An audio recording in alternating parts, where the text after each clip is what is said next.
दोस्तों, आज की कहानी है पति को पराई लड़की के साथ संबंध बनाते देखकर पत्नी ने क्या किया। कहानी पसंद आए तो वीडियो को लाइक और सब्सक्राइब जरूर करना। वंदना महतो को अचानक रविवार की सुबह अपने घर आया देख मानसी मन ही मन चौंक पड़ी। मेरी एक सहेली का घर पास में है, उसके बीमार बेटे का हालचाल पूछने आई थी तो सोचा आपसे भी मिलती चलूं। वंदना संकुचाई सी नजर आ रही थी। ये आपने अच्छा किया।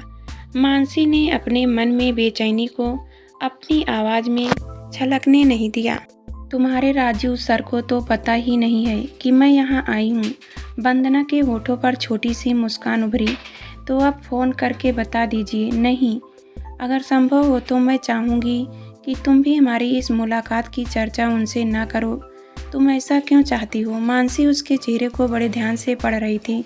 असल में मैं आज तुम्हारे साथ अपने पति के बारे में ही बातें करने आई हूँ। मानसी, हम जो चर्चा करेंगे वो उनके कानों तक न पहुँचे तो अच्छा है।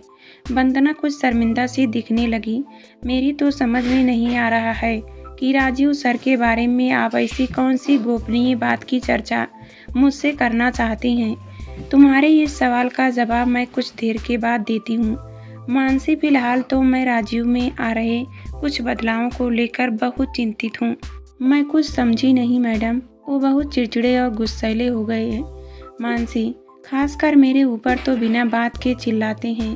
अपने दोनों बेटों के साथ पहले की तरह ना खेलते हैं ना हंसते बोलते हैं। उनके बदले स्वभाव के कारण घर में बहुत टेंशन रहने लगती है।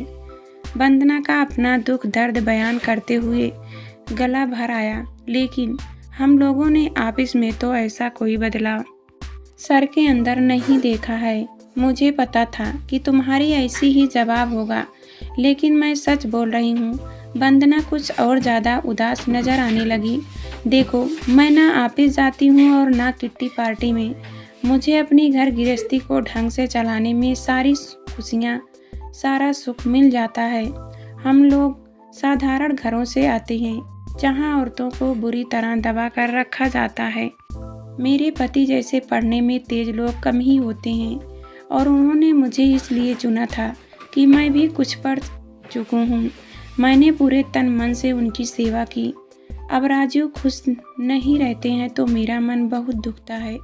आपने सर से इस बारे में बात की है? नहीं, पर मुझे मालूम है कि वे क्यों परेशान रहने लगे हैं।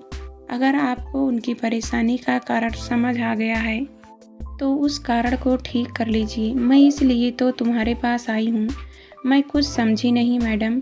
मानसी तनावग्रस्त नजर आने लगी। मैं अपने दिल पर लगे जख्मों को दिखाऊंगी तो सब समझ जाओगी। वंदना की आवाज़ में पीड़ा के भाव उभरे। मैं मोटी हो गई हूँ। मुझे ढंग से सजने संवरने का तरीका नहीं आता। अब हमारी जाति में वो सुविधाएं नहीं हैं कि हम हर समय अच्छी लगें। मेरी माँ ने लकड़ी के चूल्हे में और धूप में अपनी स्किन जलाई है और उसका गुस्सा मुझ पर है। मैं कहीं ले जाने लायक नहीं रही हूँ। मैं उनके सामने पड़ी नहीं और उन्होंने मेरे अंदर ऐसे दोष निकालने शुरू किए नहीं। मेरे लिए तो ये सब कुछ है। बहुत दुखता है मेरा दिल जब वो ऐसी चुभती बातें मुँह से निकालते हैं। तब आप अपने आप को इतना बदल लीजिए कि वो ऐसी बात सुनानी बंद कर दे। मानसी ने कुछ रूखे से अंदाज में उसे सलाह दी।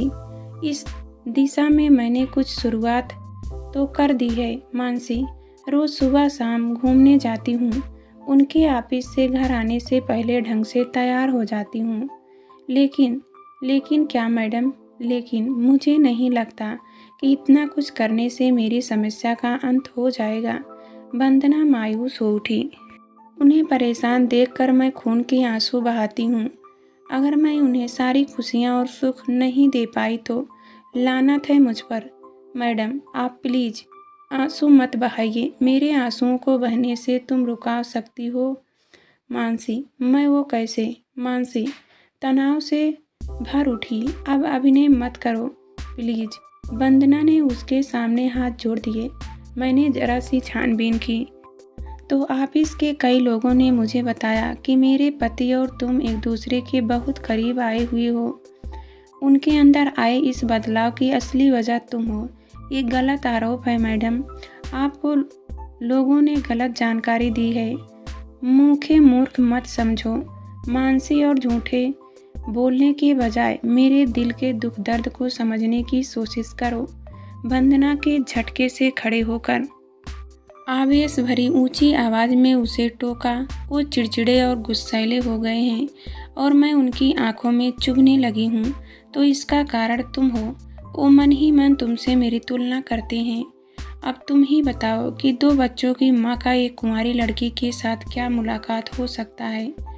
तुमने उनकी ज़िंदगी में प्रवेश करके हमारे विवाहित जीवन की खुशियों को नष्ट कर दिया है। तुम्हारी आकर्षक फिगर और सुंदर रंग रूप, तुम्हारा आत्मविश्वास से भरा सलीकेदार व्यवहार, तुम्हारे व्यक्तित्व का हर पहलू तो मुझसे बेहतर है। सीधी सी बात है कि तुम दूसरी औरत बनकर उनके करीब आ गई तो मैं उनकी आंखों में चुभने लगी। देखो, मैं अपने पति की खुशी के खातिर तुम दोनों के अवैध रिश्ते को स्वीकार करने को तैयार हूँ, पर यह बात मेरे दिल को बहुत दुखाती है कि वो ऐसा करके भी खुश नहीं हैं। मैं उनके मन की अशांति के लिए सीधे सीधे तुम्हें जिम्मेवार मान रही हूँ। मानसी, तुम मेरे पति के साथ जुड़ी रहना चाहती हो तो खुशी से जुड़ी रहो, लेकिन साथ ही साथ ये भी सुनिश्चित करो कि वे घर में पहले की तरह खुश होता था दिखे। हम सब से खूब हंसे बोले, पहले की तरह एक अच्छा पिता और पति बने रहे। अगर तुम उन्हें मेरी तरह अपनी जान से ज़्यादा चाहती हो तो उन्हें खुश और सुखी रहने में मेरा हाथ बांटो। मानसी, मेरे घर की सुख शांति व खुशियों को अब तुम्हें ही लौटाना होगा। तुम ऐसा नहीं कर सकती हो या नहीं करना चाहती हो तो तुम उनकी सच्ची शुभचिंतक नहीं हो। तब या तो तुम्हें उनकी ज़िंदगी से निकलना होगा या फिर मैं तुम्हें अपना दुश्मन समझने लगूंगी। फिर मुझे इसकी बिल्कुल चिंता नहीं होगी कि मेरे हाथों तुम्हारा कितना बड़ा नुकसान हो रहा है। तब मैं ये नहीं देखूंगी कि तुम्हारा आहित करके मुझे जेल हो रही है या फांसी लग जाएगी। आप प्लीज़ यहाँ से चली जाओ। आप ज़बरदस्त गलतफहमी की शिकार हो और इस मामले में मैं आपकी कोई सहायता नहीं कर सकती हूँ। वंदना का रौद्र रूप देख मानसी की आंखों से डर और चिंता के भाव झांक रहे थे। ऐसा मत कहो मानसी, तुम मेरे पति से प्रेम करती हो तो इस समस्या को सुलझाने में मेरी सहायता भी करो। आप चले जाओ मेरे घर से। इस बार मानसी ने गुस्से से चिल्लाकर वंदना को दबाना डराना चाहा था। मैं तुम्हें इतनी आसानी से पल्ला झाड़कर अलग नहीं होने दूंगी। इस मामले में अपनी जिम्मेदारी को समझो। वंदना उससे ज़्यादा जोर से चिल्लाई थी। मुझे इस मामले में आपसे अब कोई बात नहीं करनी है। Shut up. वंदना उसके सामने तनकर खड़ी हो गई और गुस्से से कांपती आवाज़ में बोली, तुम मेरे पति के साथ प्यार करने का खेल समझ सकती हो, पर मेरे लिए उनकी खुशियाँ, उनका सुख अपनी जान से भी ज़्यादा महत्वपूर्ण व कीमती है। अरे लानत है ऐसी पत्नी पर जो अपने घर में पति को हर तरह से खुश न रख सके। आप मुझसे क्या चाहती हो?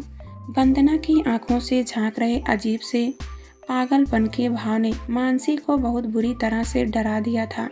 ये मुझसे बात पूछो, वो पागल की तरह से चिल्लाई। मुझसे पूछकर, मुझसे सलाह करके तुमने क्या इनके साथ इश्क करना शुरू किया था? मुझे हर हाल में इनकी हंसी खुशी वापस चाहिए। बस प्लीज़ मेरी हेल्प करो। वंदना ने उसके पास पहुंचकर हाथ जोड़ दिए, पर उसे अपने इतने पास देखकर मानसी और ज़्यादा डर गई थी। आप बैठकर बात करो प्लीज़। आपको गलतफहमी, बस आप चुप हो जाओ। वंदना ने अपना हाथ उठाकर उसे आगे बोलने से रोक दिया और कठोर लहजे में बोली, मैं अपने बारे में तुम्हें सिर्फ 2 बातें बताना चाहती हूँ। पहली बात तो यह है कि मुझे झूठे और धोखेबाज लोग बिल्कुल पसंद नहीं लगते हैं, और दूसरी बात यह कि मैं गुस्सा कम करती हूँ, पर जब कभी गुस्सा आता है तो मैं उसे संभाल नहीं पाती और पागल सी हो जाती हूँ। इसलिए मैं तुम्हें आखिरी बार चेतावनी दे रही हूँ कि अब झूठ का सहारा लेकर इस मामले में अपनी जवाबदेही से बचने की कोशिश मत करो, नहीं तो पछताओगी।